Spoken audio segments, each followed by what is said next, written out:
This is the Lone Crater YouTube. We hope this video helps. In this video, I will explain how to make nails made out of paper.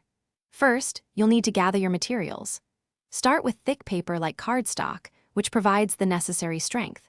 You'll also need a good pair of sharp scissors, a ruler for precise measurements, and a reliable craft glue. A pencil can be very helpful for marking your lines before cutting, ensuring your paper nails are perfectly shaped and ready for the next steps. Now, let's craft the main shaft of your paper nail.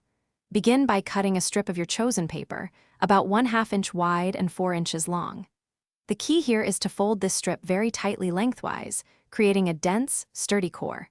As you fold, apply a thin, even layer of strong craft glue between each fold. This step is crucial for bonding the layers together, giving your paper nail its necessary rigidity and strength. Next, we'll form the distinct parts of your paper nail, the head and the point.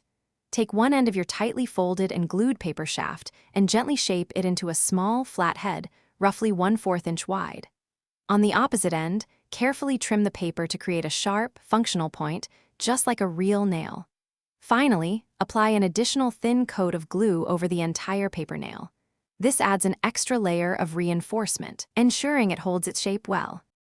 To ensure maximum durability, allow your newly crafted paper nails to dry completely. This usually takes at least 2 hours, so be patient. Once dry, these paper nails are perfect for a variety of light crafting projects, temporary displays, or adding a unique touch to decorative items. They offer a fun, eco-friendly alternative for non-load-bearing applications. And hey, if you're looking to upgrade your home tech, check out the Echo Dot smart speaker. You can find a link to it and other great deals in the description below. Thanks for watching. Consider subscribing if we helped you.